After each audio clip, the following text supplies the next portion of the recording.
espelho não só para a nossa família, mas para o mundo. E nos ajude e ajude aqueles que estão enfermos, tanto do coronavírus como também de outras doenças. Nos ajude, ó Deus. Esteja conosco, nos proteja, e teu santo anjo. É que nós te pedimos, ó Deus eterno, em teu nome. Amém. Amém. Amém, amém. Obrigado, cara.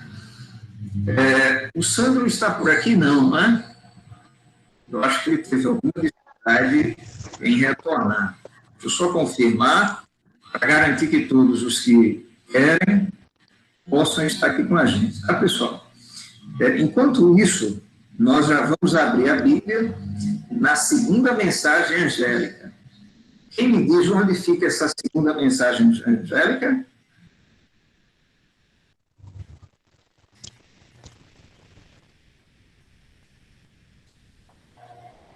Estamos em Apocalipse, capítulo 14. Qual é o verso que a gente vai falar hoje, gente?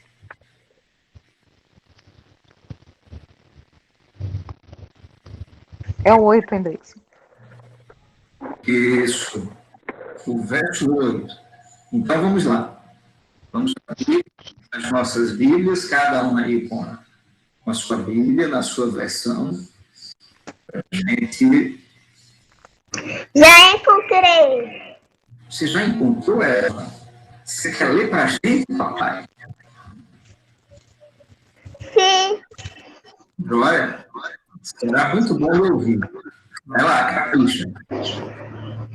Seguiu-se outro anjo, o segundo, dizendo: Caiu, caiu a grande Babilônia, que tem dado a beber a todas as nações do vinho da fúria da sua prostituição.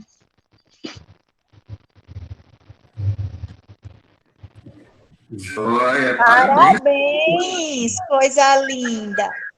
Boa leitura, hein? Parabéns. Menininha de mamãe. Começou, né? Pessoal, só para a gente se situar, nós estamos estudando o capítulo 14 do Apocalipse. O Sandro conseguiu chegar, né? Muito bem. E nós já passamos pelos primeiros 5 versículos, cuja ênfase está ali nos 144.000. Nós também já estudamos a primeira mensagem angélica, certo? Aquela que enfatiza que o Evangelho eterno precisa ser levado a toda a nação, tribo, língua e povo, cujo conteúdo desses mensageiros que carregam o Evangelho eterno é temer a Deus, é dar-lhe glória, porque é chegada a hora do seu juízo. Temos o Davi aqui com a gente também. Seja bem-vindo, Davi. E adorar o Criador. E adorar o Criador. Essa foi a primeira mensagem angélica. Tá joia? A segunda mensagem é essa que Eva leu. Ela traz para a gente um conjunto de símbolos que precisam ser decifrados, vamos colocar assim. Né? Aparece um segundo anjo, e esse anjo ele também tem uma mensagem a dar, assim como o primeiro. E a mensagem dele é: caiu, caiu a grande Babilônia. Então vamos começar a trabalhar esses conceitos, esses símbolos, para que a gente consiga receber a revelação que Deus deu ao seu profeta, o profeta João. Eu quero começar analisando com vocês o seguinte: como a gente entende a expressão seguiu-se outro anjo? A gente sabe Tem que... uma música dessa segunda voz da Bíblia. Ah, tá joia, papai. Tudo bem. A gente sabe que o primeiro anjo, ele é um conjunto de mensageiros que espalham pela terra uma só mensagem. São vários mensageiros, mas a mensagem é a mesma. Agora, e esse segundo anjo? Seria também um outro conjunto de mensageiros? E como que a gente entende a expressão seguiu-se outro anjo? Então, vamos lá, vamos começar a nossa maratona bíblica, porque o critério de se estudar a Bíblia é aquele critério protestante, aquele critério dos reformadores. A Bíblia, ela se explica, ou a Bíblia explica a ela mesma. Tá certo? Deus, ele não revelou que é necessário que um pequeno grupo de homens, de líderes, de autoridades eclesiásticas sejam os únicos capazes de entender a Bíblia. Muito pelo contrário. O fato dela ter sido escrita por homens pecadores como a gente, deixa claro que ela é acessível a todos, em todas as idades, em todos os idiomas, em todas as culturas. Então, vamos ver o que é que os outros profetas, eles nos dizem a respeito desse termo, seguiu-se outro anjo. Aqueles que entraram agora, estamos em Apocalipse 14, verso 8, tá certo? Eu convido vocês a folhearem a Bíblia. Nós vamos até o Evangelho de Mateus. Mateus, capítulo 19. Vou para vocês o versículo. Mateus 19, o versículo 27. Joia.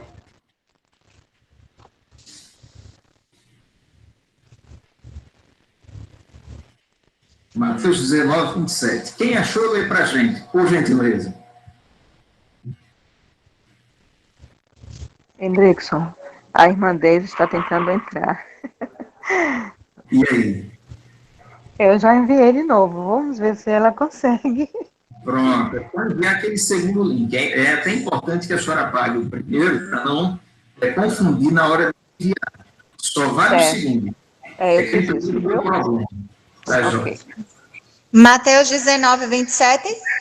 Isso. Então lhe falou Pedro: eis que nós tudo deixamos e te seguimos. Que será, pois, de nós? Muito bacana. Vamos gravar essa ideia. Pedro, ele disse, olha, Senhor, deixamos tudo e te seguimos. Porque essa é a mesma palavra que aparece lá em Apocalipse 14, 8. Tá? Seguiu-se. O que é que significa esse seguir? Será que é um anjo atrás do outro? Qual que é a ideia?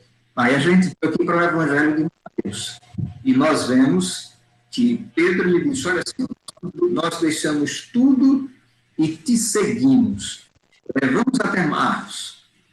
Marcos, o primeiro capítulo. Deixa eu ver.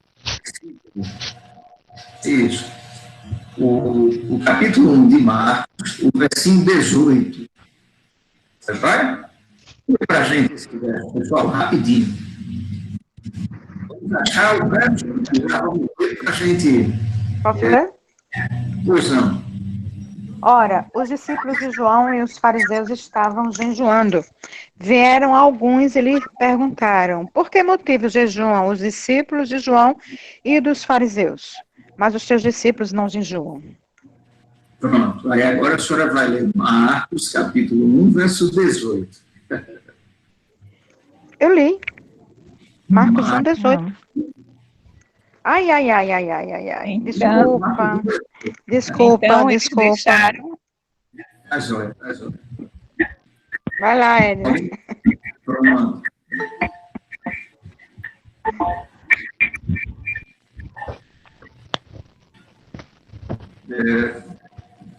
Estamos recebendo aqui mais um colega. Seja bem-vindo. Só consegui identificar quem entrou.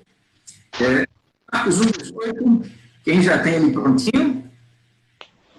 Então, eles deixaram imediatamente as redes e o seguiram. Jóia, obrigado, doutor. Vejam a ideia. Assim como os discípulos deixaram e seguiram, a ideia aqui de Apocalipse 14, 8, com relação a esse segundo grupo de mensageiros, né, esse segundo anjo, é a mesma. Tá certo? Lá em Apocalipse 14:8, nós vimos a expressão seguiu-se outro anjo. A ideia é, o primeiro anjo, ele passa com a mensagem do Evangelho Eterno, enfatizando a hora do culto, como a gente já estudou. Enquanto esse passa, atrás dele segue-se um outro anjo. Ou seja, a ideia que o texto ele traz para a gente é exatamente essa. Grupos de mensageiros, um encarregado de uma primeira mensagem, seguidos por outro grupo de mensageiros carregando uma nova mensagem, que é esta de Apocalipse 14:8, que a gente está começando a estudar. Certo? Assim como os discípulos deixaram tudo e seguiram a Jesus, veja, seguiram a Jesus acompanhando Jesus. Então, há possivelmente a mesma ideia aqui. Um anjo seguindo o outro, mas isso não quer dizer que o primeiro parou. Então, a ideia é, enquanto a primeira mensagem angélica está sendo dada, a ela segue a segunda mensagem angélica, e mesmo a primeira continuando a ser dada.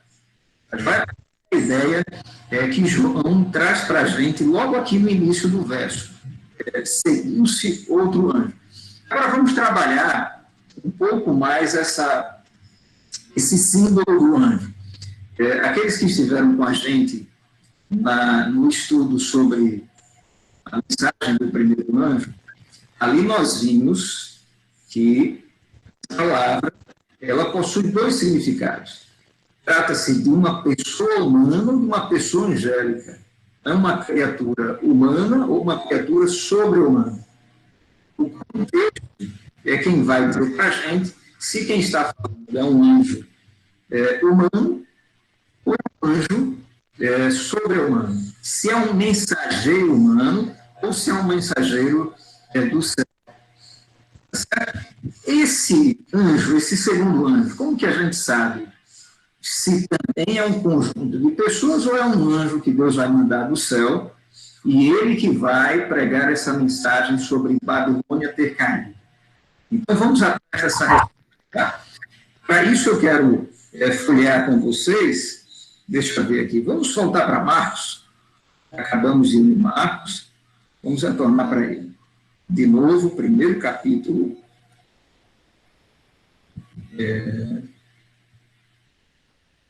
Nós vamos ver aqui logo no início, acho que é o verso 2. Isso, Marcos, capítulo 1, segundo versículo. Como é que diz aí na sua versão? Quem lê para a gente? Marcos, capítulo 1, verso 2.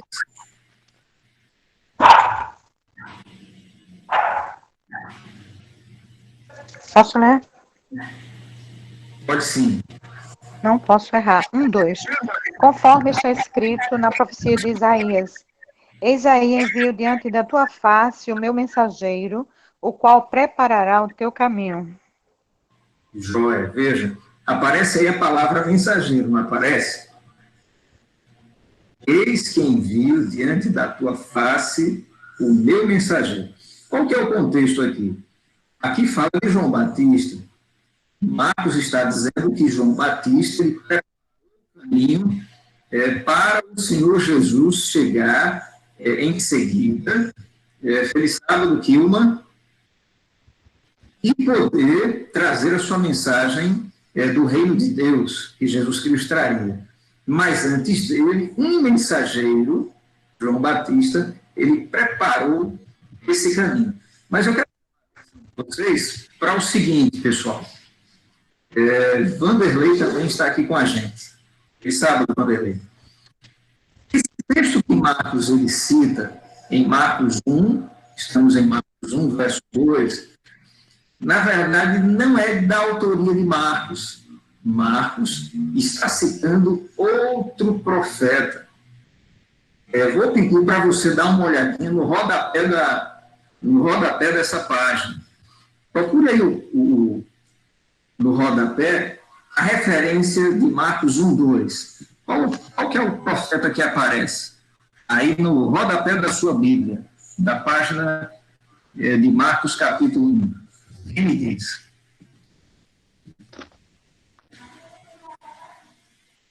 Algumas Bíblias não têm rodapé, outras têm, não é? Aparece lá o verso 1, 2, e ao lado aparece o texto.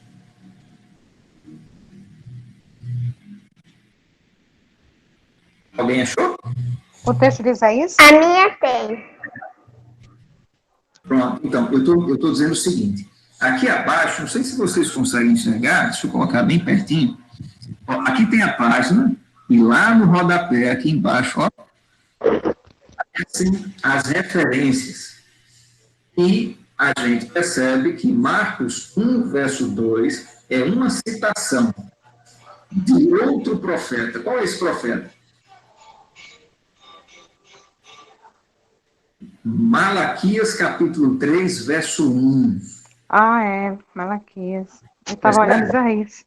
Isso, Malaquias, capítulo 3, verso 1.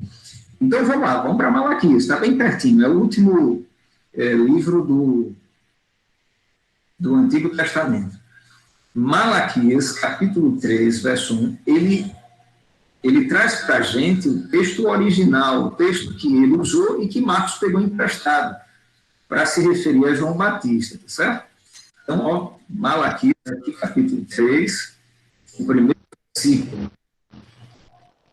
Quem lê para a gente esse daí? Malaquias, o que, Hendrix? O 3, verso 1? Isso, Malaquias 3, o primeiro versículo. Disse eu, ouve agora vós, cabeças de Jacó, e vós, chefes da casa de Israel. Não é a vós outros que pertence saber o juízo? Os que aborreceis e amais o mal.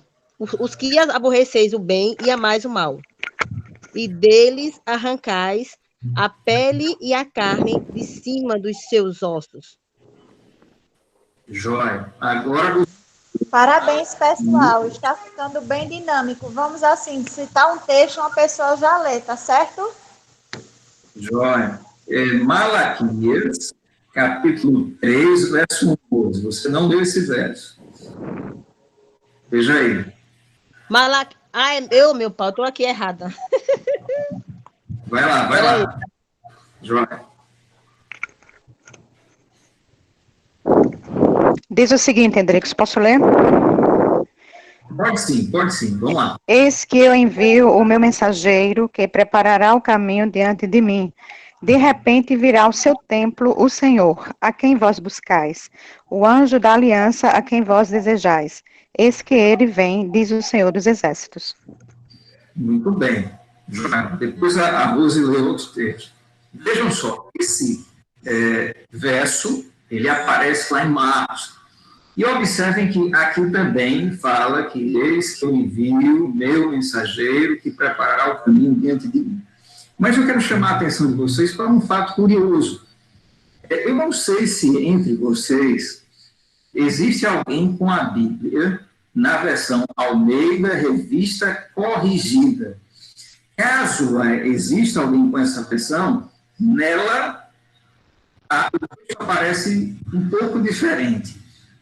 E aí eu quero mostrar para vocês aqui, só para a gente fazer uma comparação e vocês entenderem uma ideia muito interessante e importante para a gente usar aqui na compreensão de Apocalipse 14, 8. Tá certo? Estamos em Apocalipse, capítulo 14, verso 8, entendendo a expressão outro anjo.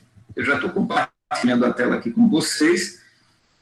Eu quero mostrar para vocês a diferença das versões. Aí eu vou colocar aqui, ó, Malaquias. Aqui, mais embaixo. O capítulo 3 de Malaquias. O primeiro verso. Muito bem. Aí vejam só. Estamos em Malaquias 3:1. Malaquias 3:1. E aí eu quero mostrar para vocês como que aparece. Deixa eu colocar o capítulo 3, está no capítulo 1. Isso. Eu quero comparar duas versões. Eu vou colocar aqui, ó. A maioria de nós usa esta daqui, a Almeida Revista Atualizada. Vocês estão vendo aí na tela, né, pessoal? Foi essa vez que eu envio o meu mensageiro, papapá. Agora, deixa eu colocar aqui, do lado dessa, a Almeida Revista Corrigida. Olha que coisa bacana. Vocês percebem na tela? Como que diz essa versão? Eis que eu envio o meu anjo. Percebe? O que é que eu quero chamar a atenção da gente com isso? De fato, a palavra anjo, ela significa mensageiro, de modo que quando a gente encontra essa palavra anjo, principalmente num contexto simbólico, como é o caso de Apocalipse 14, a gente precisa se certificar. Peraí, esse anjo é um anjo de verdade? É um anjo, um ser sobrenatural? Ou é um mensageiro humano? Tá? E aí a gente foi lá para Marcos, onde Marcos ele usa o texto de Malaquias, capítulo 3, verso 1, para identificar João Batista como um anjo, ou seja, como um mensageiro. Agora, qual que é a ideia aqui? André. Isso. Pois não. André, sou eu. Ó, pois não, eu volto, fique à vontade. Eu estou acompanhando o seu rodapé, e na Bíblia de Estudo Andrew, ela traz mais duas referências. Por exemplo, Êxodo 23:20, a Bíblia diz assim: eis que eu envio um anjo adiante de ti, para que te guarde pelo caminho e te leve ao lugar que eu tenho preparado. Uma outra referência é Isaías 40, verso 3. Aí vai direto a João Batista, ó. Voz que clama no deserto, preparai o caminho do Senhor, endireitai no ermo vereda a nosso Deus. Tá? Só um adicional do texto em tudo. Joia, excelente. Excelente. Esse texto que o senhor citou, lá desde o capítulo 23, verso 20, eu quero gastar alguns minutinhos com ele. Ele vai nos trazer uma luz extraordinária do ácido de Apocalipse 14, verso 8. Então, eu convido o pessoal a ir juntos a Êxodo, capítulo 23, verso 20.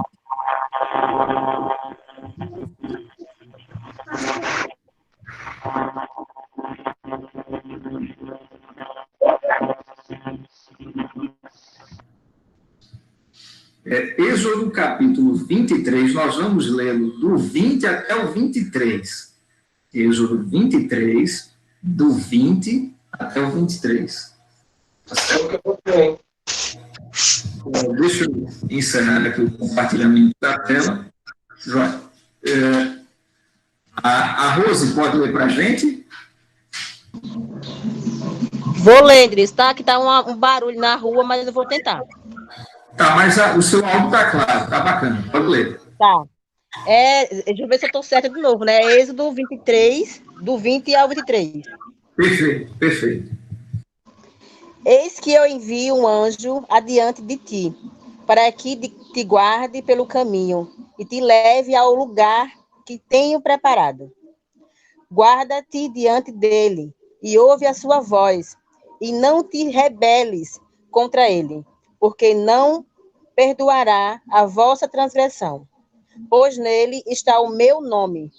Mas, se diligentemente lhe ouvires a voz e fizeres tudo o que eu disser, então serei inimigo dos teus inimigos e adversário dos teus adversários, porque o meu anjo irá adiante de ti e te levará aos amorreus, aos heteus, aos fariseus, aos cananeus, aos heveus e aos jebuseus, e eu os destruirei. Joia, Rose.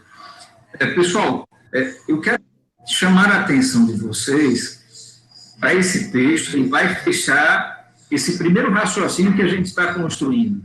Quem é esse anjo de Apocalipse 14, verso 8? Como a gente já havia estudado, na primeira mensagem angélica, aquele anjo, na verdade, é um mensageiro humano, um conjunto de mensageiros humanos. Até porque, veja, o evangelho, ele é para pecadores, ele é para seres humanos.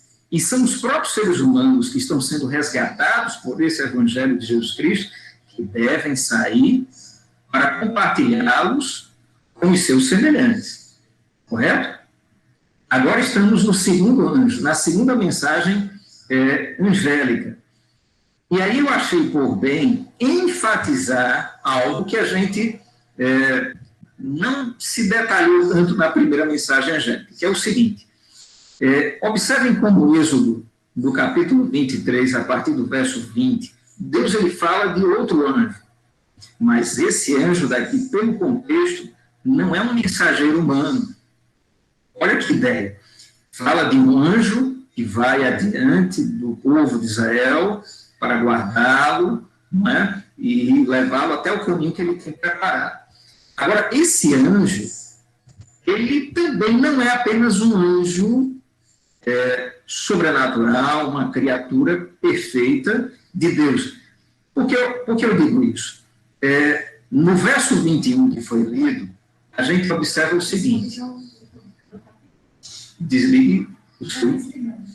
Desculpa, pessoal. No verso 21, a gente percebe que o povo de Israel não poderia pecar contra esse anjo. Não te rebeles contra ele, porque não perdoará a vossa transgressão. Ora, quem é que perdoa pecados?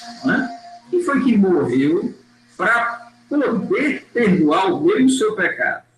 Percebe? Esse anjo daqui é um anjo com um A maiúsculo, ou seja, ele é o anjo Javé, o anjo do Senhor, ou o Miguel lá do profeta Daniel, que na verdade é a própria pessoa de Jesus Cristo antes de ser encarnado. É o próprio Deus Jesus Cristo, vamos colocar assim, a pessoa divina de Jesus Cristo, antes da encarnação. Então, nós temos aqui uma ideia muito interessante. Assim como Jesus, por meio de um anjo, ele sendo um anjo, ele guiou o povo até a terra prometida, e aí nós lemos, se o povo atendesse, se o povo não pecasse contra ele, ele, não é, que tem o nome de Deus nele, mas se diligentemente ouvissem a voz dele, e etc, etc. Os inimigos do povo de Israel seriam inimigos de Deus. Por quê? Porque esse anjo estaria à frente do povo.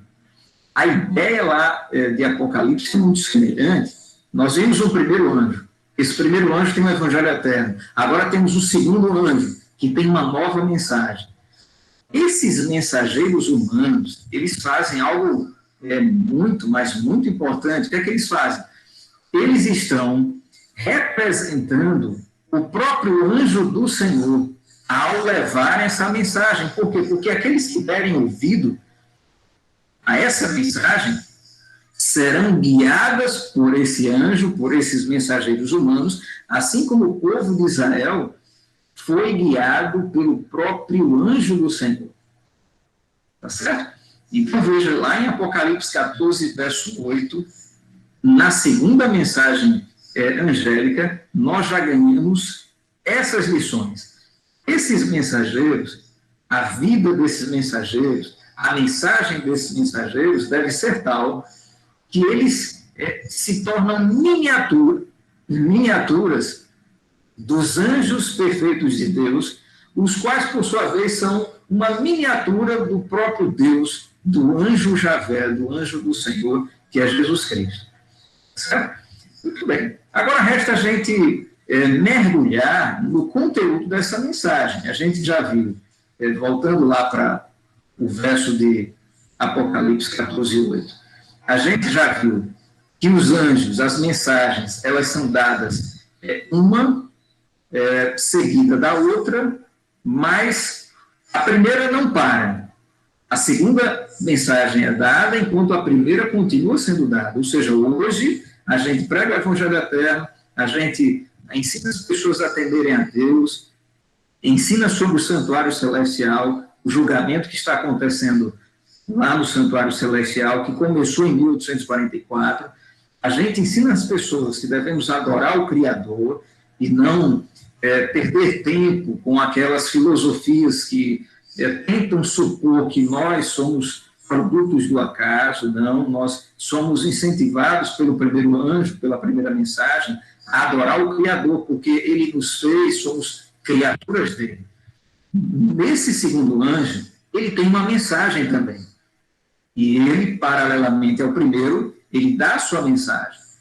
A mensagem dele é: caiu a grande Babilônia. E agora a gente precisa começar a buscar na Bíblia o entendimento de quem é esta Babilônia. A gente também já estudou, lá no livro de Daniel, que Nabucodonosor ele teve aquele sonho, não é? Deixa eu reprisar, eu vou colocar aqui para vocês novamente, aquela imagem que nós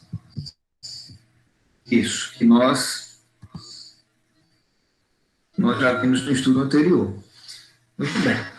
Nabucodonosor teve esse sonho. Nabucodonosor, ele era rei da Babilônia. Tá certo? E o profeta Daniel, ele decifrou esse sonho que Nabucodonosor teve no capítulo 2 do livro de Daniel, do livro do profeta Daniel.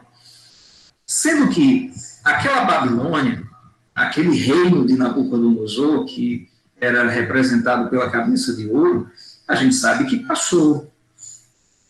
Correto? A Babilônia não existe.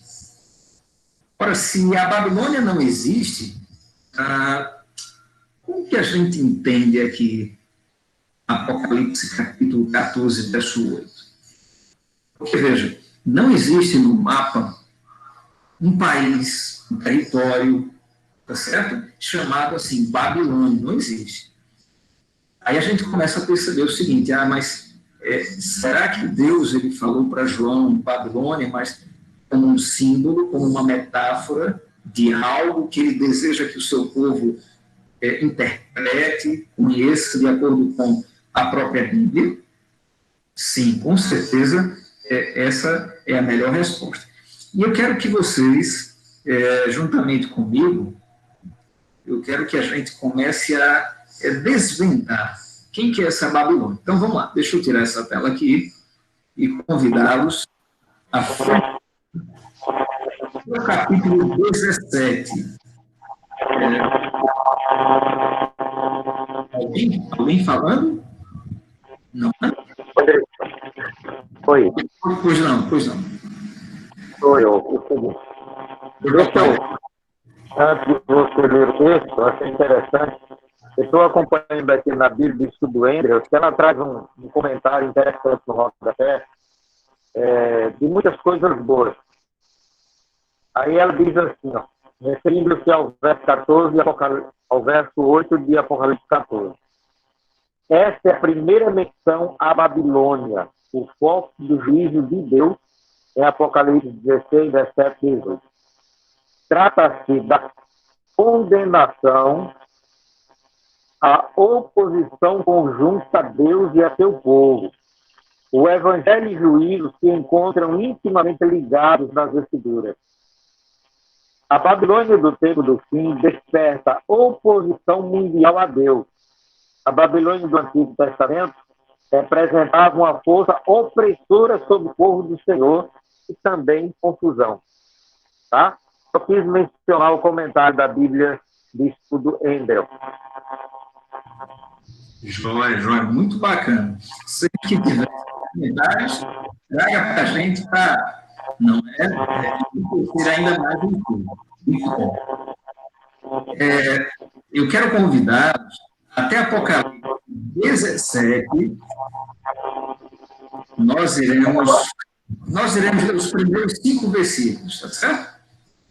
Vamos lá. Apocalipse 17, do 1 até o 5. Quem lê para a gente, pessoal? Posso ler? Vamos lá. Veio um dos 7 anjos que tem as 7 taças e falou comigo, dizendo: Vem, mostrar-te-ei o julgamento da grande meretriz que se acha sentada sobre muitas águas, com quem se prostituíram os reis da terra, e com o vinho de sua devassidão foi que se embebedaram os que habitam na terra. Transportou-me o anjo em espírito a um deserto, e vi uma mulher montada numa besta, escalarte, besta repleta de nomes de blasfêmia, com 7 cabeças e 10 chifres. Achava-se a mulher vestida de púrpura e de escarlata, adornada de ouro, de pedras preciosas e de pérolas, tendo na mão um cálice de ouro transbordante de abominações e com as imundícias da sua prostituição. Na sua fronte achava-se escrito um nome, um mistério: Babilônia a Grande, a mãe das meretrizes e das abominações na terra. Até o 5, né? Isso. Muito bem. Ok. Pessoal, eu coloquei aqui essas imagens que não são nada agradáveis, né? Só para a gente imaginar João. Ele teve essa visão, algo parecido com isso, tá certo? Uma mulher devassa, uma mulher, vamos colocar assim, imoral, uma mulher prostituta, e sem entrar nos detalhes, porque a gente vai trabalhar muito esses símbolos quando chegarmos na terceira mensagem angélica, onde ali a gente vai procurar entender, puxa, quem que é a besta que a terceira mensagem angélica enfatiza, qual a marca dessa besta e etc. Por ora, eu gostaria que vocês observassem que na fronte desta mulher, que está aparecendo aí na tela de vocês, se acha escrito um nome. Qual é esse nome? Babilônia. Correto?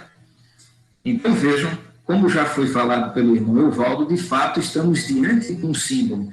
Tanto é que João ele teve essa visão.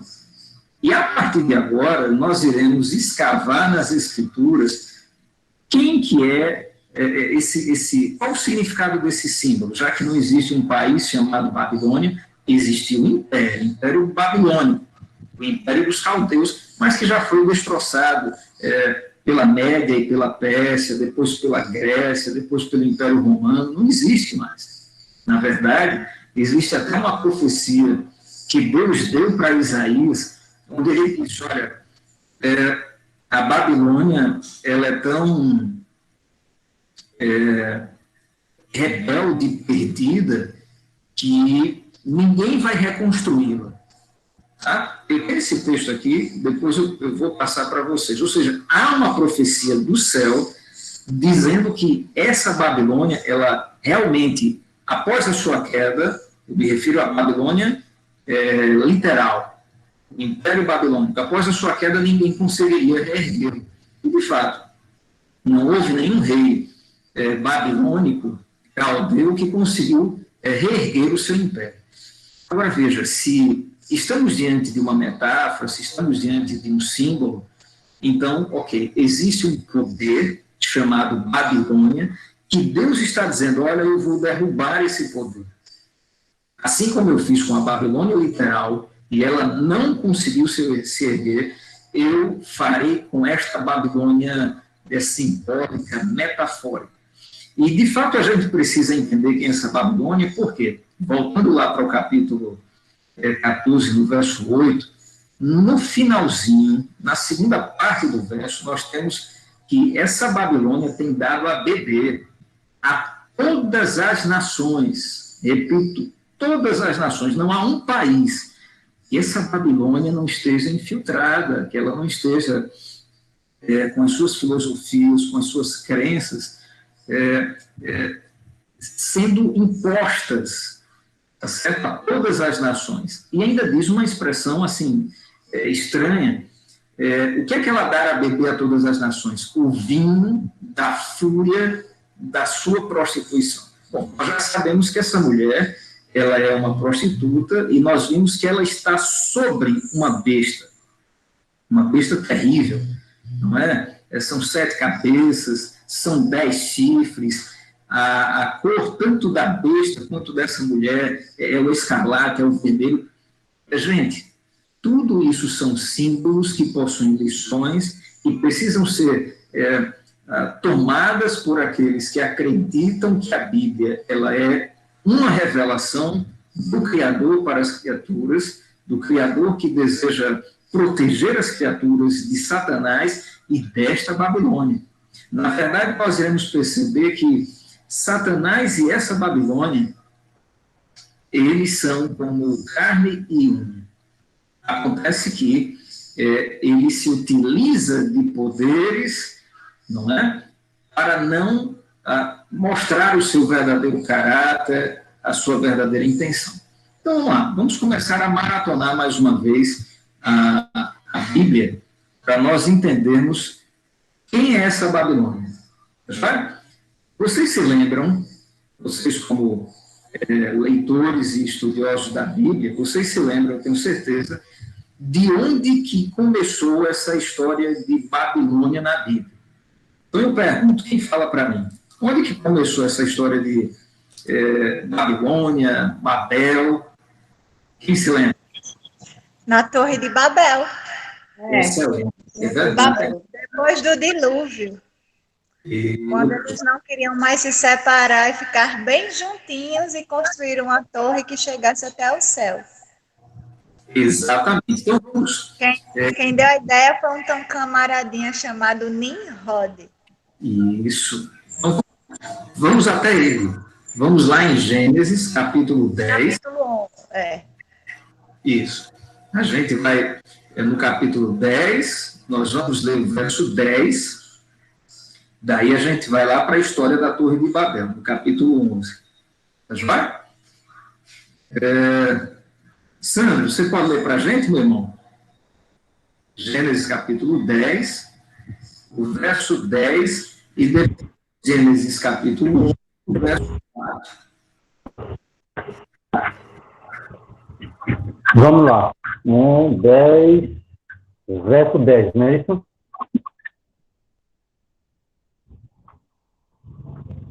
O princípio do seu reino foi Babel. Erech, Acabe, Carné, da terra de Siná.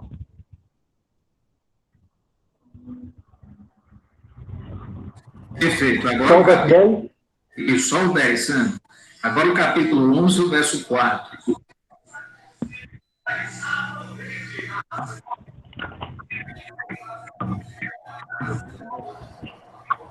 Disseram, vinde que temos para nós uma cidade e uma torre cujo o topo chega até ao céu, e tornemos célebre o nosso nome, para que não sejamos espalhados por toda a terra.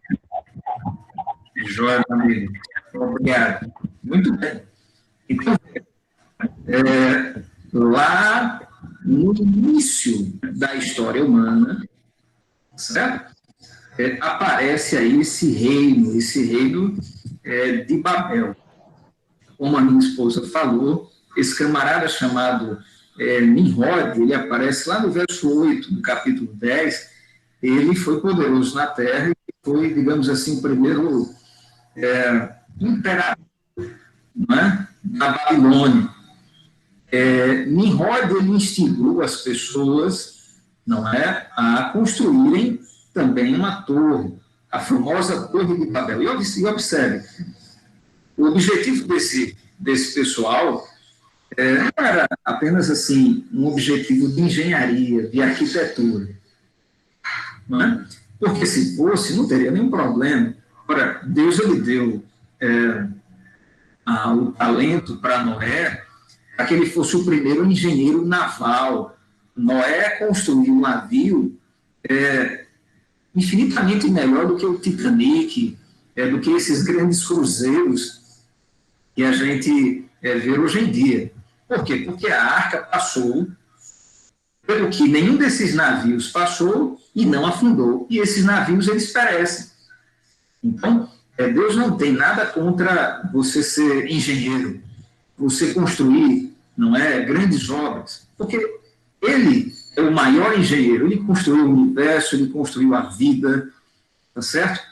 Mas o problema desses camaradas aqui da Babilônia, a gente viu o Sandro lendo no verso 4, é o espírito que os movia. Observe, eles não queriam se espalhar, o que já era errado, eles deveriam se espalhar, isso não é? Isso foi ordem do próprio Deus, para que eles se espalhassem, mas eles não quiseram se espalhar. Eles ficaram no mesmo lugar e então decidiram construir, não é, uma torre para celebrar o próprio nome deles. Observe. E uma torre cujo topo chegue até aos céus. Isso é intrigante, porque, veja, como assim uma torre cujo topo chegue aos céus? O significado da palavra Babel, não é algo curioso, e eu vou trazer para que vocês meditem, tá certo? Na verdade, são dois significados. Nós temos o primeiro significado que Deus deu, e aí eu quero que vocês vejam aqui no verso 7, no capítulo 11, tá? A gente não vai ler, mas o verso 7, o verso 8, nós vemos que Deus ele veio, ele interveio, ele impediu que aquele pessoal alcançasse seus propósitos. Ou seja, não teve nenhuma torre que alcançasse os céus, porque Deus impediu. Mas, digamos assim, na metade do caminho, Deus ele foi lá e disse nada disso. E a expressão que Deus usa no verso 7 é vinde, desçamos e confundamos. Então, Babel passou a ter esse termo pejorativo, não é? De confusão, porque foi ali que Deus ele estabeleceu os idiomas. Por que a gente fala o português hoje? Porque o português nasceu ali, não é, naquele episódio, naquela ocasião. Por que existem centenas de idiomas e dialetos e línguas? Porque a partir daquele momento Deus ele instituiu os idiomas. Só havia uma linguagem em toda a Terra, um idioma. Não é? Lá no céu a gente vai descobrir qual era essa proto-linguagem, esse idioma primitivo. Mas a partir de Gênesis 11, a partir da Torre de Babel, todos os idiomas eles vieram à tona. E nesse episódio de confusão, Babel se associou a esse nome, confusão. Mas acontece que na cultura babilônica, e a gente descobre isso estudando alguns livros, os babilônicos, eles não chamam Babel de confusão. Olha que coisa curiosa. Ora, mas eles chamam Babilônia de quê? O que significa Babel lá na cultura, não é, babilônica? Significa a porta dos deuses. Olha que curioso, né? É muito semelhante àquilo que aparece lá no verso 4. E com isso eu quero chamar a atenção de vocês, meus amigos, a uma guerra de narrativas que existe dentro desse estudo sobre Babilônia. Uma narrativa diz, olha, Babilônia é confusão. Babilônia não tem nada de bom. Babilônia é confusão. Por outro lado, para aqueles que aceitam Babilônia, para aqueles que vivem em Babilônia, não. Babilônia é religião. Babilônia os faz chegar mais perto dos deuses. Babilônia é a porta de entrada para o céu. Percebe? Há um choque, uma guerra de narrativas, muito semelhante àquela que aconteceu no Éden, quando alguém disse, olha, se você comer desse fruto, você vai deixar de existir. E outro alguém disse, não, mas não é bem assim. É claro que se vocês comerem, vocês não vão morrer.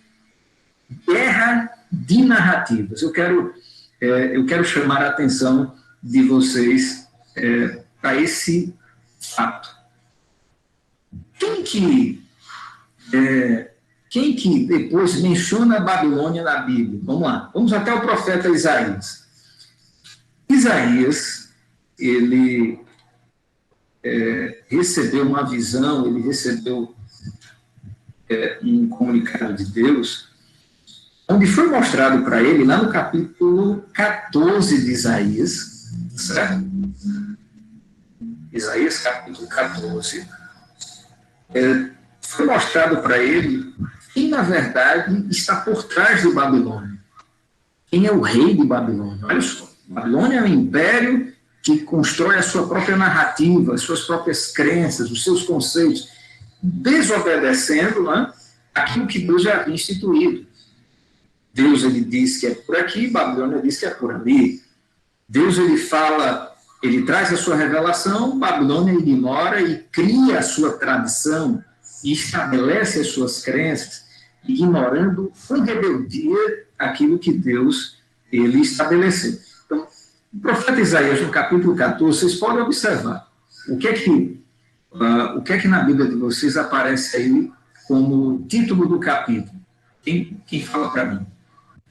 O título do capítulo 14 de Isaías, que aparece na sua Bíblia.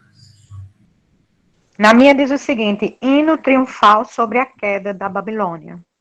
Jóia, olha só, esse capítulo... Sobre a queda da Babilônia. Isso, verdade. Esse capítulo fala sobre a queda de Babilônia. Mas eu quero chamar a atenção de vocês, pessoal, para o verso 4. Quem lê para a gente o verso 4?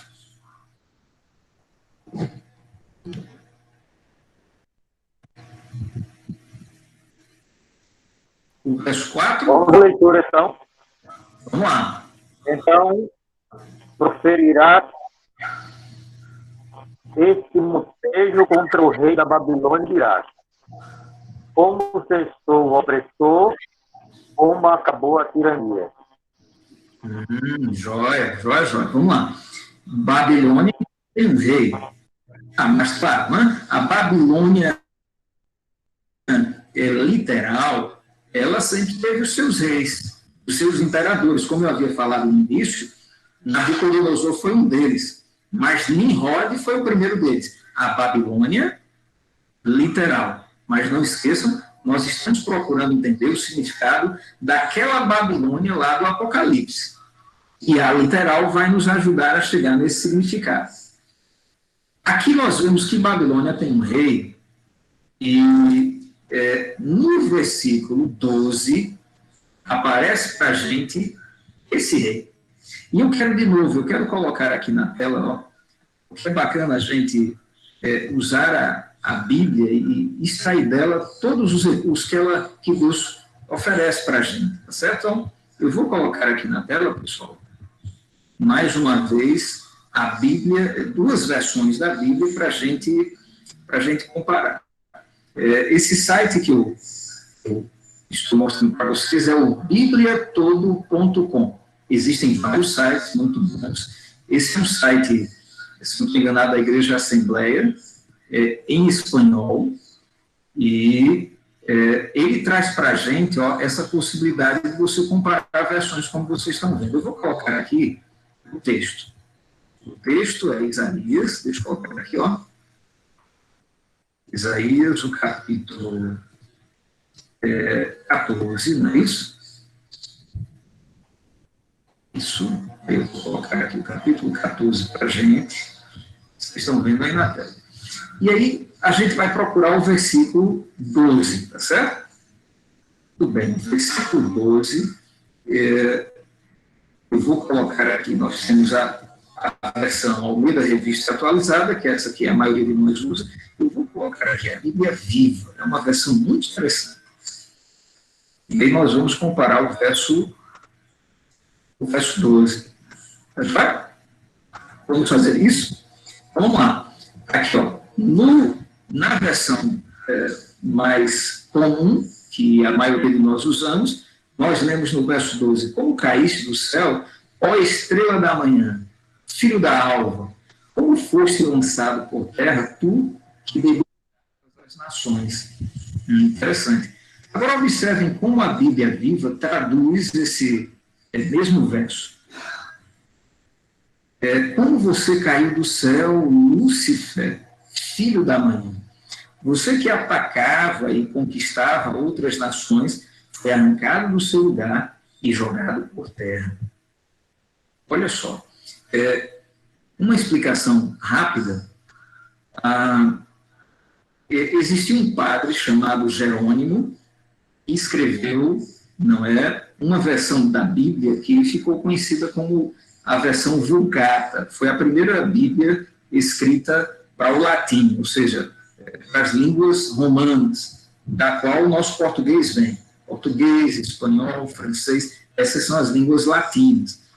E o que é que acontece? Esse padre, em lugar de colocar estrela da manhã, ele usou o termo Lúcifer. E aí, até hoje a gente tem esse costume, e isso se espalhou, existem várias versões das Bíblias, como essa que eu estou mostrando para vocês aqui, a Bíblia Viva, onde o pessoal, no lugar de colocar estrela da manhã, coloca Lúcifer, porque a palavra Lúcifer, em latim, quer dizer exatamente isso.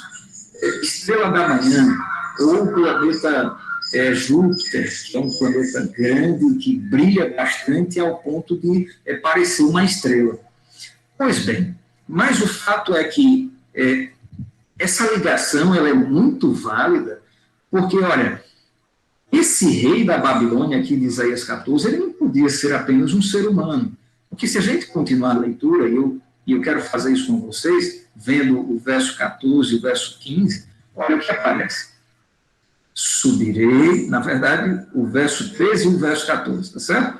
Tu dizias no teu coração, verso 13, eu subirei ao céu, acima das estrelas de Deus, exaltarei o meu trono, e no monte da congregação me assentarei, nas extremidades do norte. Subirei acima das mais altas nuvens, e serei semelhante ao Altíssimo. Uau! Que presunção diabólica, não?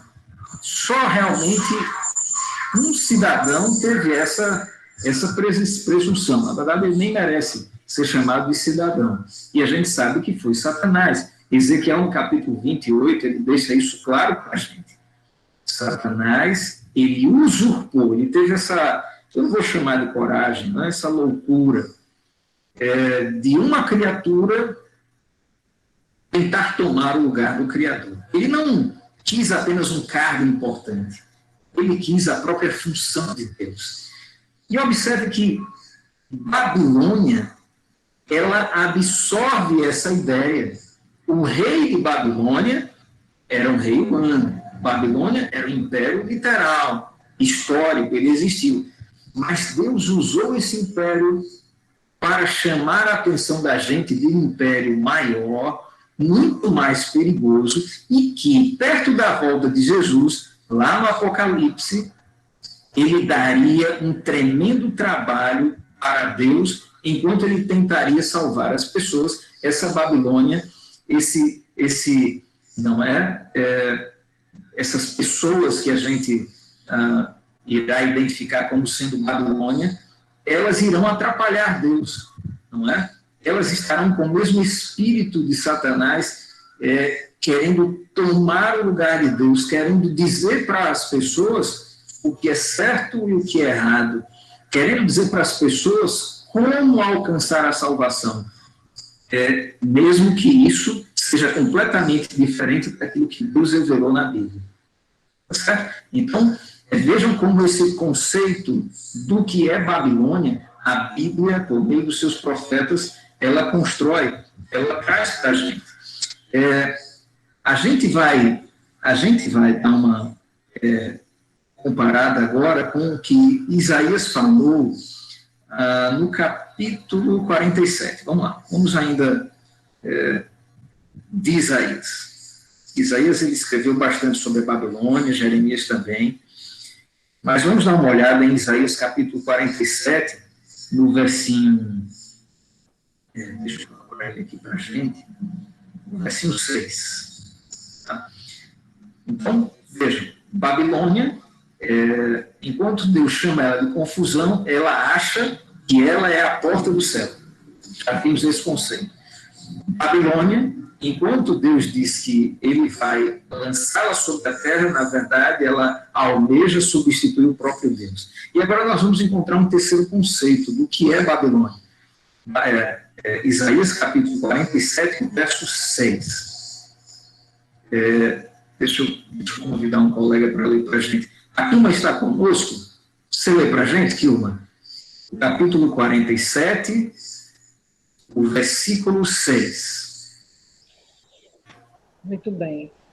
Isaías 47, verso 6 diz assim: Muito me gastei contra meu povo, profanei a minha herança e a entreguei na tua mão.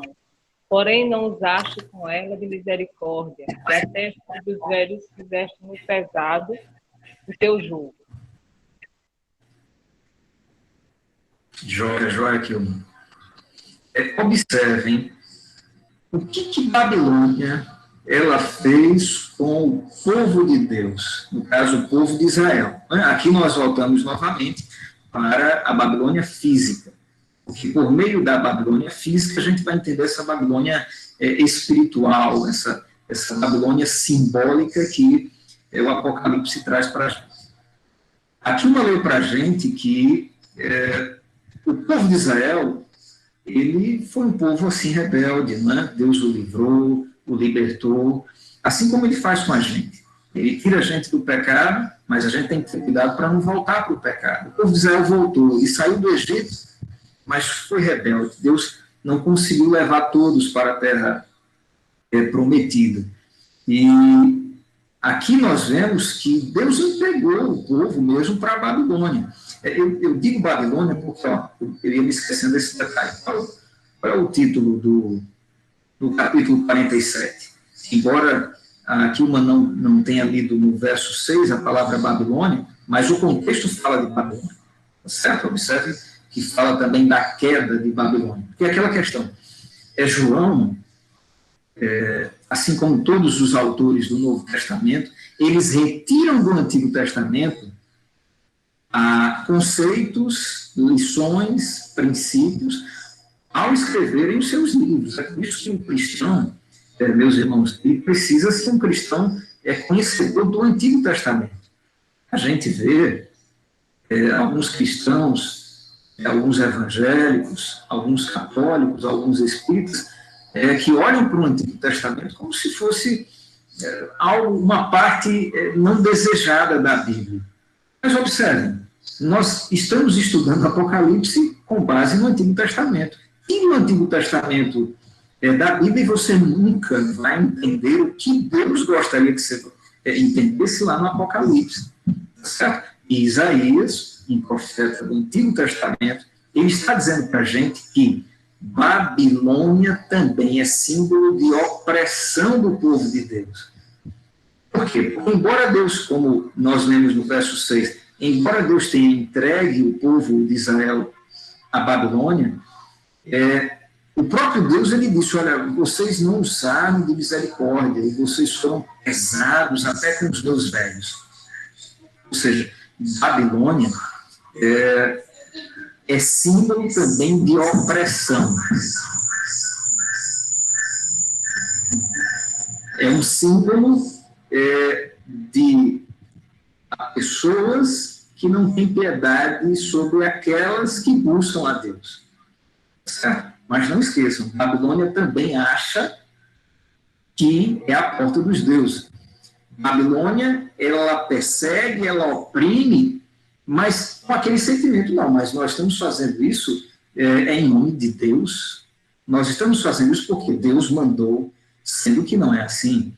Eles estão perseguindo e oprimindo aqueles que, na verdade, tentam fazer o que Deus ele revelou. Então, temos esses conceitos ao redor da palavra Babilônia. Agora, uma notícia bacana, a gente vai encontrar aqui em Daniel, capítulo 4, eu digo notícia bacana porque embora a Babilônia ela atraia todos esses significados ruins, Deus ele tem autoridade sobre Babilônia. Olha só, Daniel capítulo 4, deixa eu mostrar para vocês aqui um texto dentro disso que a gente está estudando. Daniel capítulo 4, os versinhos do 30 até o 32. Babilônia, ela se exalta, Babilônia, ela se diz como caminho até Deus, porta dos céus. Babilônia persegue o povo de Deus, tá certo? Mas olha o que Deus ele tem autoridade e soberania para fazer. Vamos lá. Daniel capítulo 4, dos versos 30 ao 32. Deixa eu ver. A Elza me ouve, Elza? Você poderia ler para a gente esse texto? Direto da Bahia?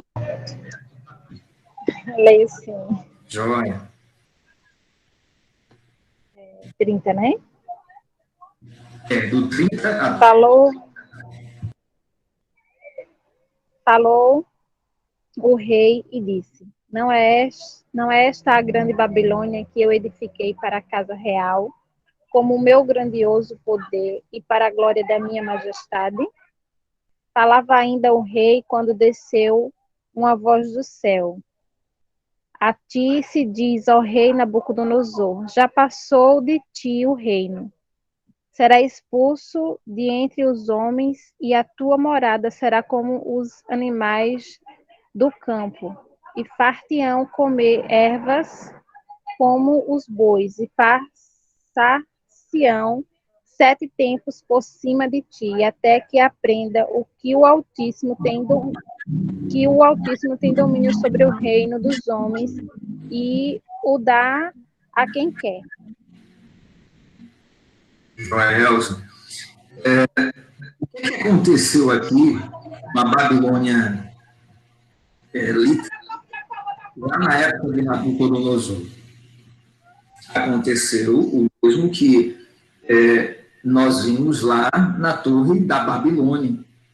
Ou seja, apesar de existirem pessoas que usurpam a função de servos de Deus, que dizem porta dos céus, mas, na verdade, é um poder paralelo. Deus traz a revelação, esse pessoal cria, fabrica o seu próprio evangelho, as suas próprias crenças e doutrinas e dogmas e credo e doutrinas, etc, etc, etc. Apesar dessas pessoas, não é, perseguirem e oprimirem o povo de Deus, achando que estão fazendo uma coisa boa, não, a gente está obedecendo a Deus. Deus, ele sabe quem é trigo e quem é joio. E no momento adequado, ele intervém. Aqui, na época de Nabucodonosor, vocês conhecem bem essa história. Nabucodonosor, ele representava aí aquele espírito de luz, né? Olha a Babilônia, olha o que eu construí, isso tudo é meu, nós vamos dominar o mundo, aquela sanha imperialista, globalista, de querer todo mundo para si. Mas acontece que Nabucodonosor já havia sido advertido, e aí Deus ele enviou um anjo, esse anjo jogou uma praga, uma doença, e é interessante aquilo que Elza leu, porque Deus ele disse assim, por meio daquela voz, olha, até que aprendas que o Altíssimo é quem tem o domínio, não são as criaturas, é o Altíssimo, e eu quero que você aprenda. Então, veja, o que é que acontece? Babilônia é poderosa, Babilônia, ela tenta tomar o planeta Terra, na verdade, ela tentou tomar o céu, na pessoa de Lúcifer. Óbvio, não conseguiu, foi expulso do céu, veio aqui para a Terra e tenta, através de poderes humanos, observe, tomar todo o planeta. Não, Babilônia não só quer um território geográfico, não. Babilônia quer todas as nações, Babilônia quer dominar o planeta, Babilônia quer impor as suas crenças. Ela não respeita que as pessoas pensem diferente dela, que as pessoas creiam de acordo com o que está escrito na Bíblia. Não, Babilônia quer impor as suas crenças. Mas, a despeito de tudo isso, Deus, ele intervém. E eu quero chamar a atenção para uma lição que eu, particularmente, aprendo estudando sobre essa ideia da Babilônia. Não é correto a gente dizer, de novo, eu vou começar pelo que não é correto. Né? Não é correto a gente dizer assim, olha, aqueles que estão na Igreja Católica, aqueles que estão em igrejas evangélicas, que guardam domingo, que possuem, não é, crenças que não são bíblicas, mas são invenções, invencionices, não é, tradições humanas. Não é correto a gente generalizar, dizer que todas essas pessoas formam Babilônia. Porque, observem, há pessoas em Babilônia que podem aprender.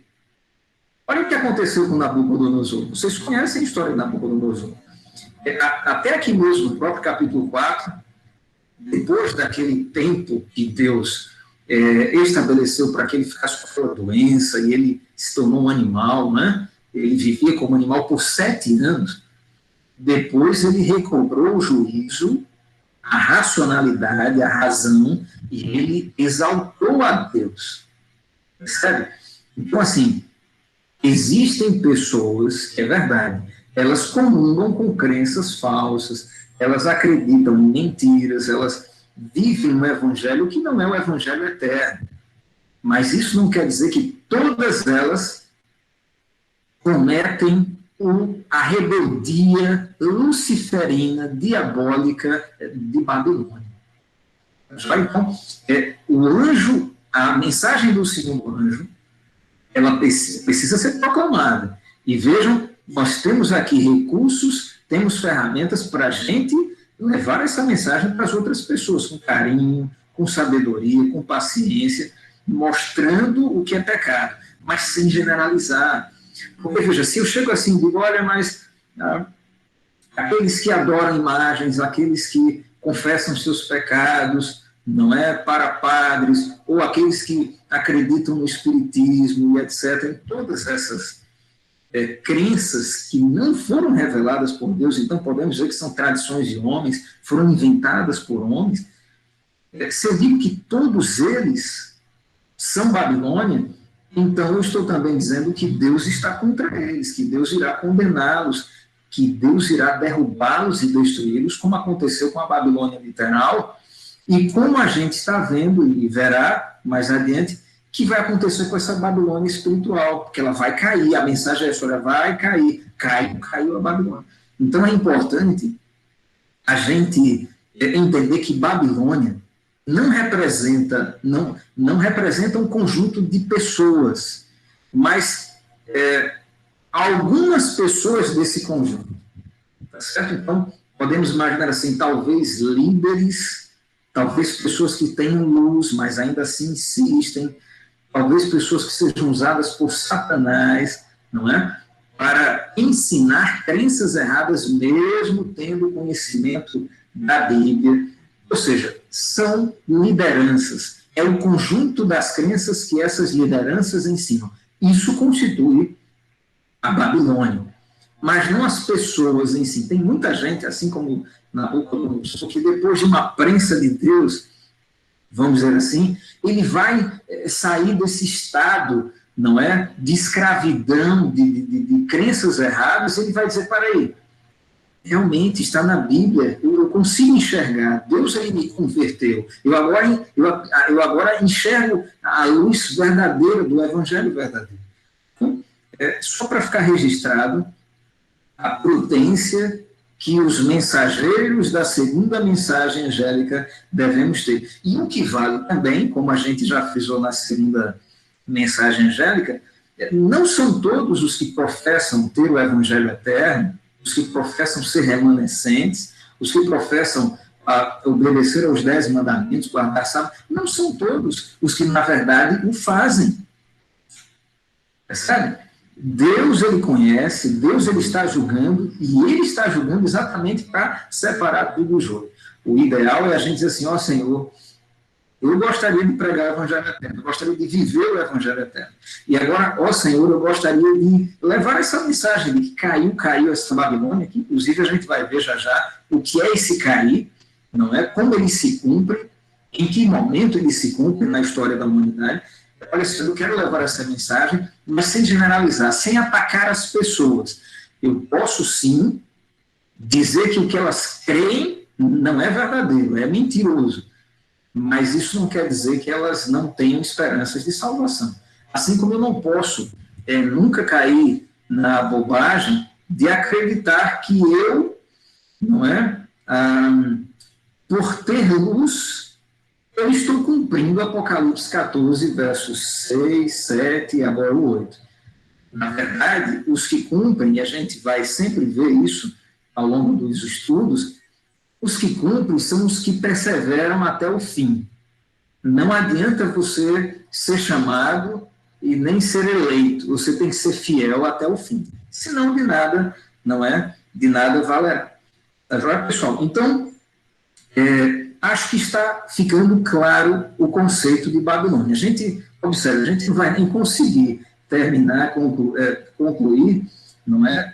Um versículo, Apocalipse 14, 8. Por quê? Porque é uma simbologia que exige aí esse detalhamento para que a gente tenha condições de explicar para si mesmos e depois para as pessoas o que significa a segunda mensagem angélica. Tá? Até aqui a gente já viu conjunto de pessoas que, assim como Jesus guia o povo até a terra prometida, esse conjunto de pessoas, através da pregação daquilo que foi revelado, guia pessoas para que elas saibam que existe um conjunto de crenças chamado Babilônia, que foi, não é que nasceu, essas crenças nasceram com certeza na mente de Lúcifer, a enganar as pessoas, achando que estão fazendo a vontade de Deus, mas que, na verdade, não é assim. Elas estão fazendo uma rebeldia, né? O contrário da vontade de Deus. E para a gente encerrar, Babilônia, no Novo Testamento, onde que ela estava? Ela estava presente e eu quero mostrar para vocês. Vamos lá. Pedro, ele faz uma comparação muito interessante. 1 Pedro, nós vamos à carta escrita por Pedro. 1 Pedro, capítulo... lá no finalzinho, no capítulo 5, no verso 13. Tá? 1 Pedro, capítulo 5, verso 13. Quem poderia ler para a gente esse texto?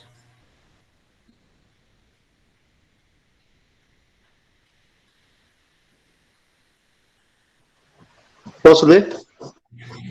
Pois não, Sandro. Vai lá, meu irmão.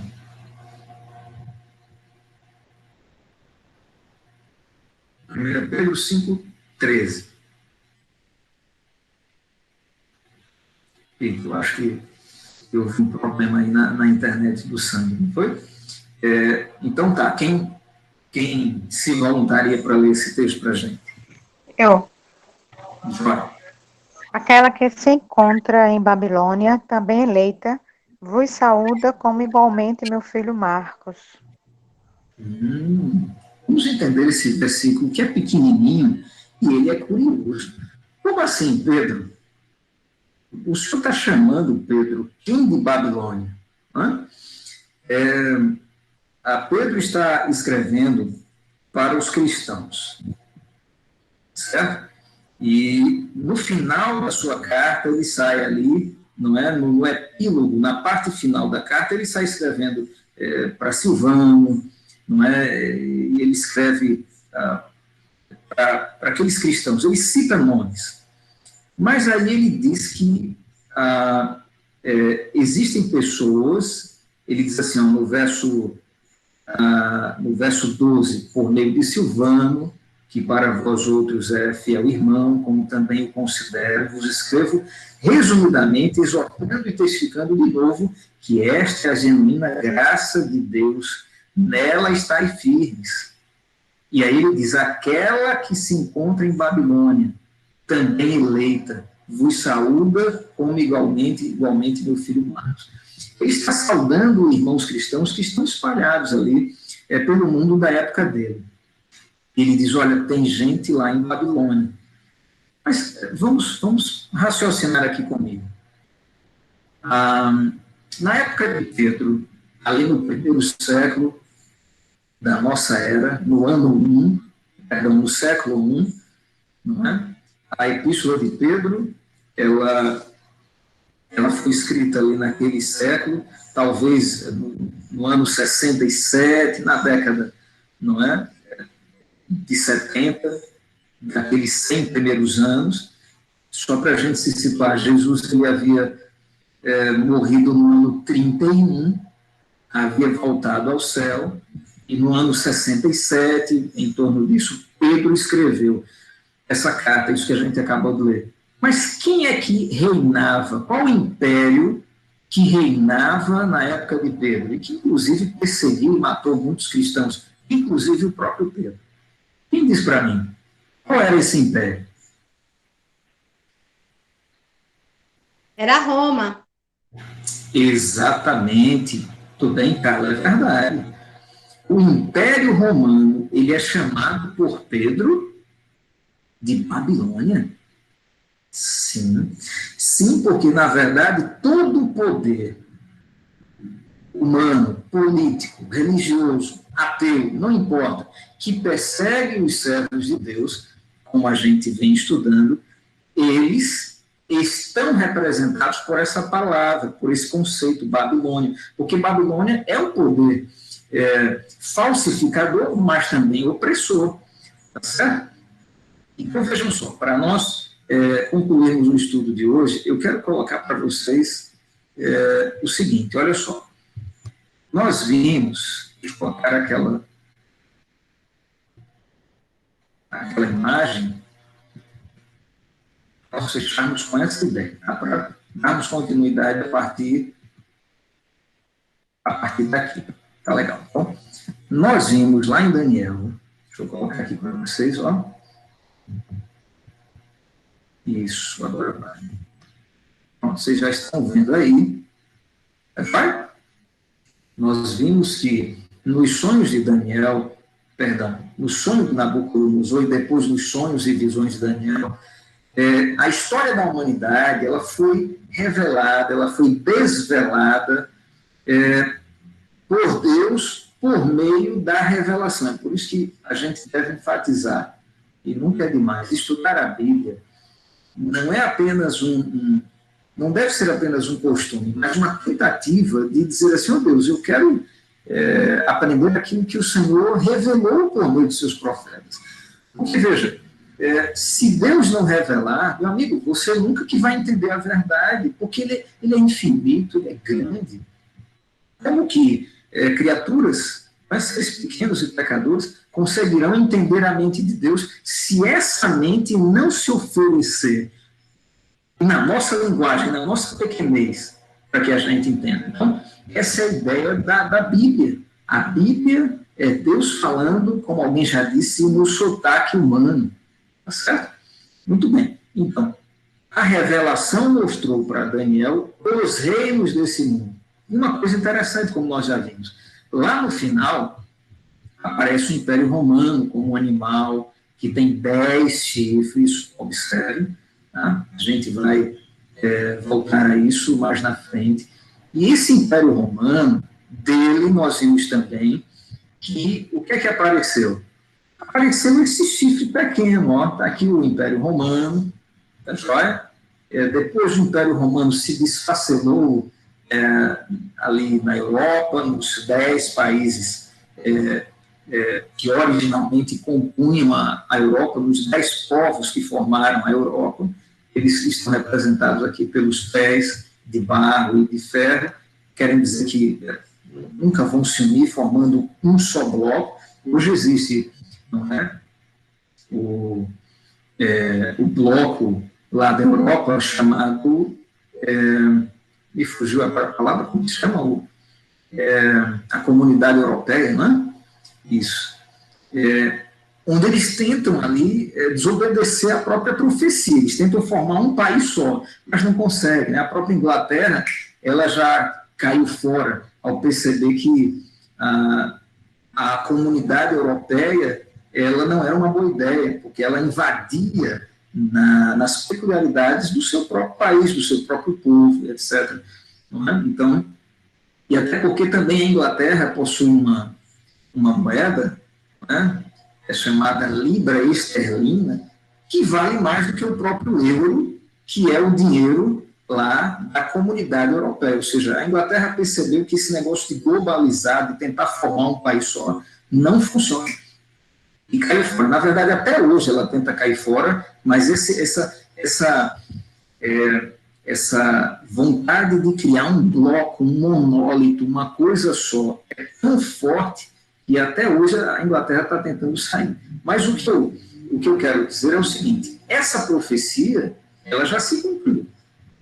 A Europa existe, ela não é um bloco só, por mais que tentem, não é, construir um país só. Ela também foi representada no capítulo 7 como um animal feio, uma besta, tá certo? Com 10 chifres. E lá no capítulo 8 e no capítulo 9 de Daniel, como a gente viu, aparece um outro chifre.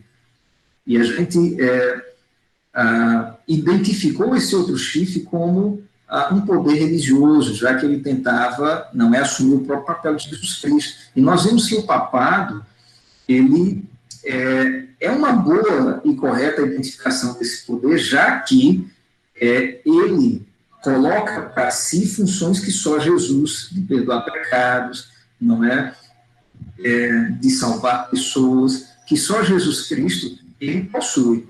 Então, o papado ele é bem identificado nessa profecia. Mas nós vimos que Pedro, na época de Pedro, nós tínhamos aqui o Império Romano. Ele chamou o Império Romano de Babilônia, sim, por quê? Porque Babilônia, ela persegue o povo de Deus. Babilônia, ela não só satisfaz em querer o mundo todo para si. Aqueles que discordam, eles são perseguidos. E o Império Romano perseguiu e matou muitos cristãos. Então, acertadamente, Pedro chamou o Império Romano de Babilônia. Mas aí eu quero concluir mostrando para vocês o seguinte. Vejam, nós estamos nessa imagem aqui. Né? Deixa eu colocar ela aqui para vocês. Essa imagem, essa, só mais um momentinho. Essa imagem, também não é essa. Essa é uma boa imagem, mas não é essa que eu quero mostrar. Isso. Passei.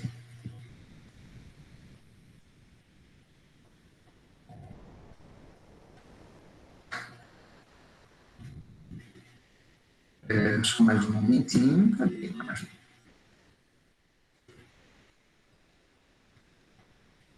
Isso. Pois bem, olha só. Nós chegamos a essa imagem daqui, a imagem de uma mulher, não é, que foi identificada como Babilônia, lá no Apocalipse capítulo 17, no verso 5. Essa mulher, ela tem filhas, tá certo? A gente vai voltar a esse ponto. E o que é que acontece? Essa mulher, no capítulo 17, no verso 6, olha só, essa mulher, no verso 6, do capítulo 17 de Apocalipse, diz assim: então vi a mulher embriagada com o sangue dos santos e com o sangue das testemunhas de Jesus. Veja, isso daqui dispensa interpretações, não é? Porque aqui fala de matança, de perseguição, não é? De martírio. Pessoas que honravam a Jesus foram perseguidas e destroçadas por esta mulher, por esta Babilônia. E como que isso foi feito? No verso 2 do capítulo 17, nós lemos, 17, verso 2, com quem se prostituíram os reis da terra, e com o vinho de sua devassidão foi que se embebedaram os que habitam na terra. Então, quer dizer, esta mulher Babilônia, que acredita que não é aquela que faz a vontade de Deus na terra, mas na verdade é o oposto, ela está sendo usada por Satanás, para quê? Para se unir aos poderes políticos e perseguirem aqueles que, de fato, fazem a vontade de Deus. E ela é vista aqui, não é embriagada. Primeiro, os reis da terra se prostituem com ela, então a gente, quando voltar a essa imagem, a gente vai ver que essa besta aqui, com 10 chifres, semelhante ao Império Romano, e o símbolo que foi usado para representá-lo, essas 7 cabeças falam de poder de Estado, falam de poder político sendo usado pela mulher para perseguir aqueles que não fizerem a sua vontade, tá certo? E até matá-los, porque ela é vista embriagada com o sangue dos santos. Eu quero terminar com João capítulo, deixa eu dizer aqui para você, João capítulo, João capítulo 16, vamos lá.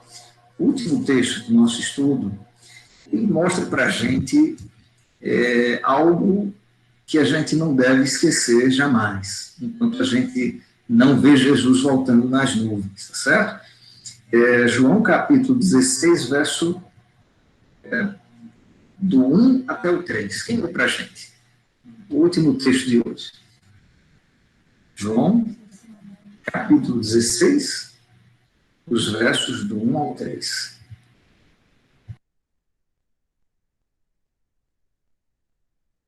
Posso ler?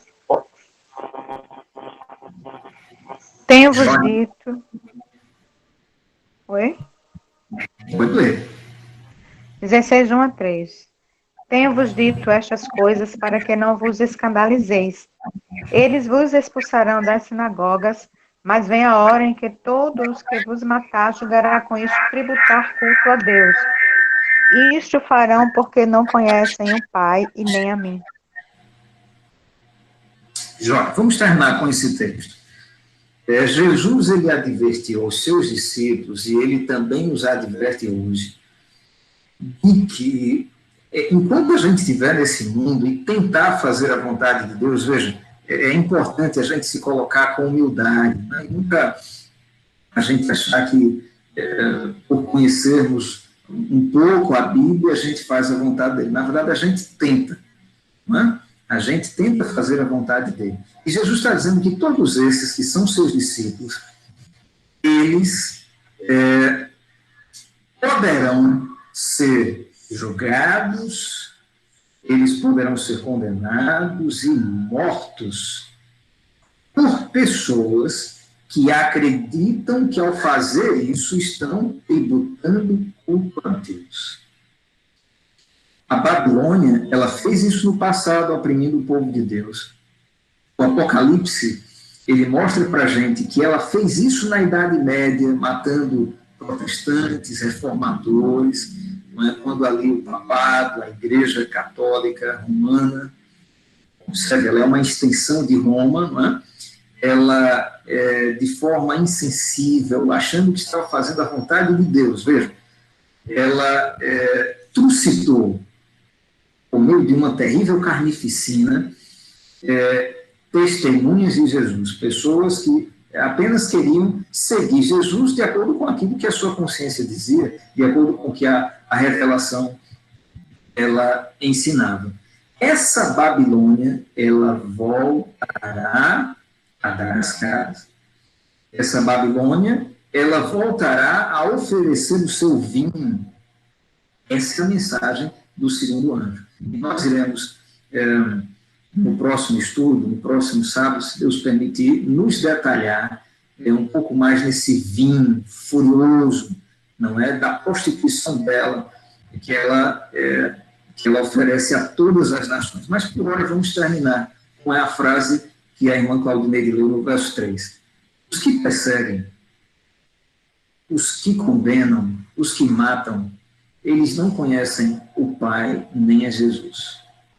Bom, se em algum momento eu tiver dentro de mim uma raiva com quem pensa diferente de mim, tanto com relação a assuntos bíblicos, como quaisquer assuntos, eu devo me questionar se realmente eu sou um discípulo de Jesus. Porque, veja, existem discípulos de Jesus e discípulos de Jesus. Babilônia ela se acha discípulo de Jesus também, ela se acha a porta dos deuses, não é a porta do céu, mas, na verdade, Jesus olha para ela e diz, olha, ela não conhece o Pai nem a mim. Então, esse espírito de Satanás, ele não deve estar presente nunca na vida dos verdadeiros seguidores de Jesus. A gente não tem que brigar ao estudar a Bíblia com quem pensa diferente da gente. A gente não tem que condenar. A gente tem que pegar a mensagem. A gente tem que dizer que existem crenças que são do Babilônia, existem mentiras que são pregadas por Babilônia, inventadas por aquele que é o rei da Babilônia, Lúcifer. Mas a gente não tem que ter raiva das pessoas, a gente não deve querer perseguir as pessoas, a gente não deve querer denunciar as pessoas. Vocês entendem? Porque esse é o espírito de Satanás. Veja o que ele fez com o próprio Deus quando Jesus veio em forma de gente. Ele perseguiu o seu próprio Criador e ele só se satisfez quando ele matou Jesus, ele crucificou Jesus. Isso acontecerá também, aconteceu e voltará a acontecer com os verdadeiros seguidores de Jesus. Então, nós concluiremos agora pedindo a Deus que nos tire de Babilônia. A gente vai ver que a Babilônia, a mensagem do segundo anjo, ainda não é a pior Babilônia. Existe uma Babilônia pior do que isso que nós estudamos até aqui. E essa Babilônia será chamada de a Grande Babilônia, a grande cidade. Por quê? Porque ela se rebelará de tal forma que passará dos limites. Ela não será como Nabucodonosor, que tinha chances, aprendeu e se converteu. Essa Babilônia, que nós voltaremos a estudá-la, ela não conhece o Pai nem a mim, e nós não deveremos fazer parte dela. E como que a gente sabe se a gente faz parte dela ou não? Tendo o Espírito de Cristo, meus amigos. Sem jamais querer atacar ou perseguir pessoas por pensarem, por crerem diferente de nós. Tá joia? Nosso tempo já se foi e nós iremos encerrar por aqui. Nos ajude, então, a não termos o espírito de Babilônia. Tá? Lembrando, no próximo sábado a gente continua e nós iremos nos detalhar sobre o que significa esse caiu de Babilônia. Já identificamos Babilônia, mas agora precisamos entender o que é esse caiu. E como que ela tem dado a beber do seu vinho a todas as nações, da sua prostituição a todas as nações. Isso nós voltaremos na próxima semana, se Deus permitir. Certo? Alguém deseja falar algo?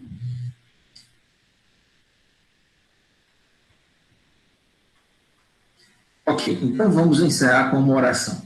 Tá? Quem gostaria de, então, pedir a Deus para que Ele tire de nós o espírito, as crenças de Babilônia, para a gente realmente ser seguidor de Jesus. A Evinha gostaria de orar? Jó, então, chegue para cá. A Eva vai orar. Feche os olhinhos e ora, tá?